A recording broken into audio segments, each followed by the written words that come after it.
Dear students, ecology और phytogeography के paper में आज हम वाटर साइकिल और वाटर या जल के बारे में पढ़ेंगे।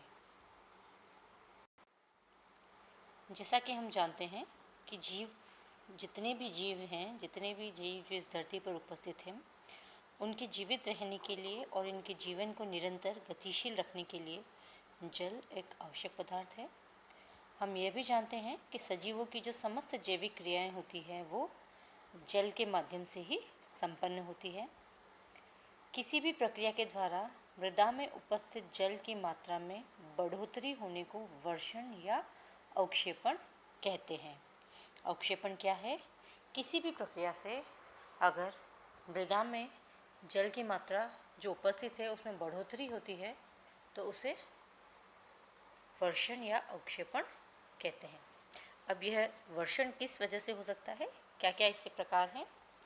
यह वर्षा के द्वारा हो सकता है, जलवाष्प के द्वारा हो सकता है, बर्फ, ओले या ओस के द्वारा वर्षण हो सकता है। मतलब ये सभी प्रकार हैं जिसके द्वारा वर्षा जल में जो जल की मात्रा है वो भूमि में बढ़ती है, मृदा में बढ़ती है।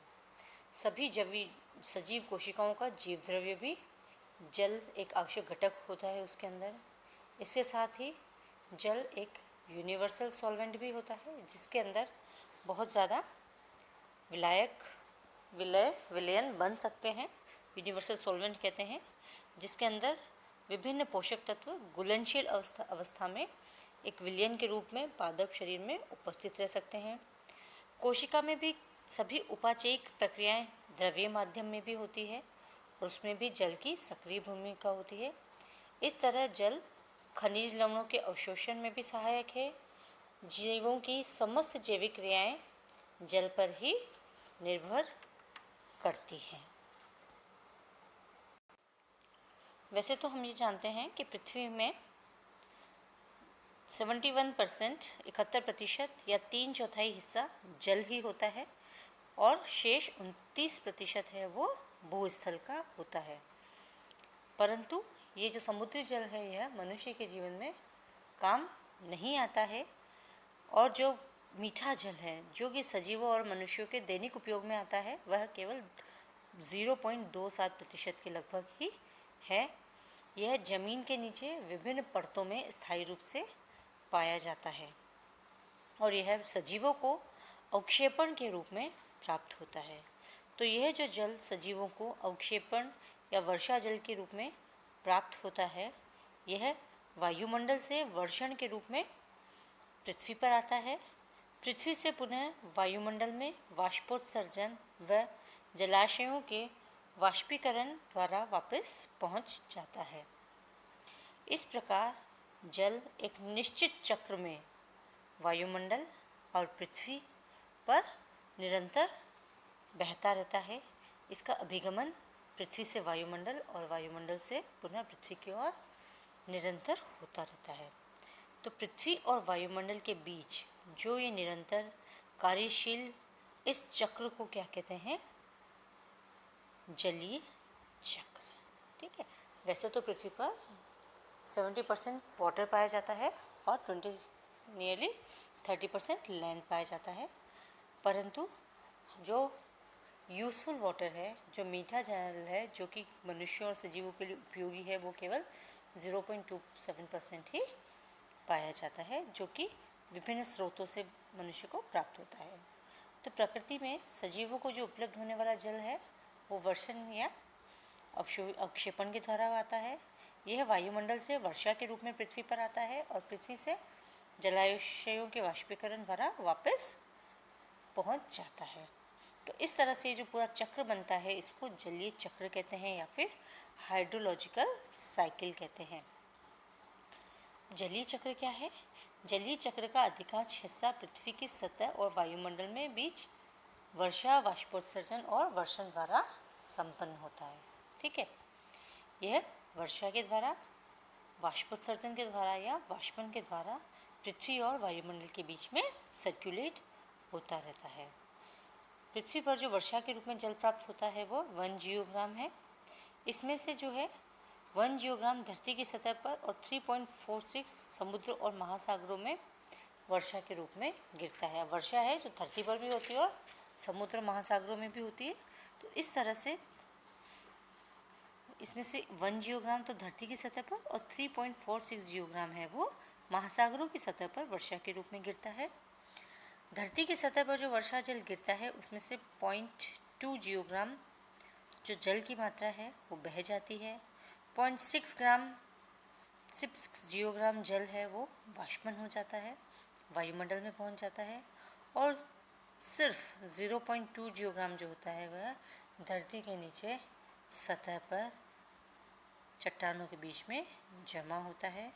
और इस प्रकार जल की कुल मात्रा का बहुत थोड़ा सा भाग 0.0004% ही जलीय चक्र में सक्रिय भागीदारी निभाता है, बाकी सब इधर उधर वेस्ट हो जाता है।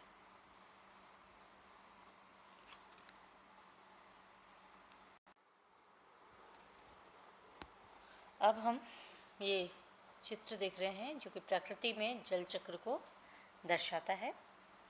किसी भी स्थलीय पादप समुदाय या पारिस्थितिक तंत्र में जो पौधे होते हैं उनकी जड़ें जल को अवशोषित करती हैं। वहाँ से अवशोषित होकर जल पूरे पादप में उसी जैविक क्रियाओं में काम में आता है और वाष्पोत्सर्जन की प्रक्रिया द्वारा वायुमंडल में पहुँच जाता है। वायुमंडल में जाने के बाद वह पुनः वर्षा के रूप में धरती पर आ जाता है।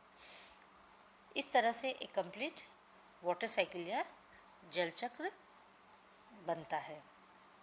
पृथ्वी की सतह लगभग 3/4 भाग जल से ढका हुआ है जो समुद्र, नदियों और झीलों के रूप में पाया जाता है। यह जो है वो पृथ्वी पर उपलब्ध जल के प्रमुख स्रोत हैं। समुद्र जलाशयों से वाष्पन के द्वारा जलवाष्प वायुमंडल में पहुंचती है, जहां पर निम्न तापक्रम पर ठंडी हो जाने से संघनित होकर वर्षा, ओलों या हिमवृष्टि के रूप में पृथ्वी पर जलीय रूप में प्राप्त हो जाती है। कुछ हिस्सा इसमें से जो अर्थ सरफेस एब्जॉर्ब कर लेती है, जो धरती की सरफेस है वो इसको सोख लेती है, और कुछ मात्रा पेड़ पौधों द्वारा ग्रहण कर ली जाती है और पुनः वाष्पोत्सर्जन के द्वारा वायुमंडल में चला जाता है। जो प्राणियों द्वारा प्रयुक्त जल है वह भी शरीर से उत्सर्जित होता है पसीने के रूप में, मलमूत्र के रूप में, जो भी पुनः वायुमंडल में पहुंच जाता है। तो इस तरह जलीय चक्र के अंतर्गत जल का अभिगमन या संचरण पृथ्वी से वायुमंडल तथा वायुमंडल से पुनः पृथ्वी पर निरंतर होता रहता है। वैसे आधुनिक औद्योगिक युग में मानव द्वारा जंगलों के विनाश और भूगर्भीय जल स्रोतों का अंधाधुंध अविवेकपूर्ण दोहन जो है उसके द्वारा भूमिगत जल की जो मात्रा है वह निरंतर कम होती जा रही है। इस साइकिल के द्वारा हम देख सकते हैं कि अर्थ सरफेस के अंदर जो पानी है वह वाटर टेबल के रूप में उपस्थित रहता है।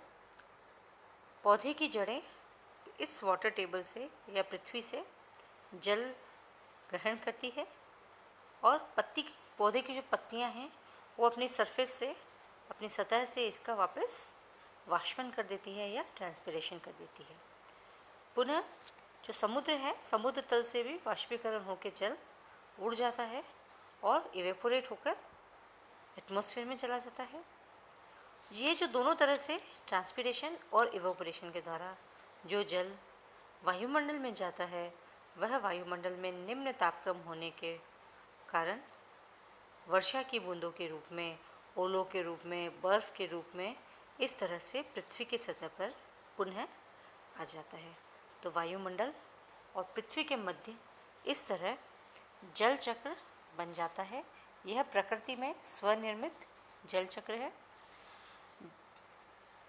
परंतु आधुनिक औद्योगिक युग में मानव क्या कर रहा है कि जंगलों का विनाश कर रहा है और भूगर्भीय जो जल स्रोत है उनका अंधाधुंध अविवेकपूर्ण दोहन कर रहा है।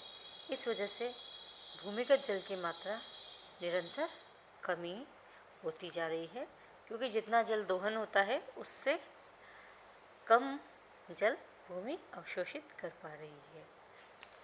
तो इस तरह से ये वाटर साइकिल प्रकृति के अंदर एग्जिस्ट करती है, नेचुरली पाई जाती है। Thank you dear students. In next lecture हम देखेंगे कि जल का वनस्पति पर क्या प्रभाव पड़ता है। Thank you.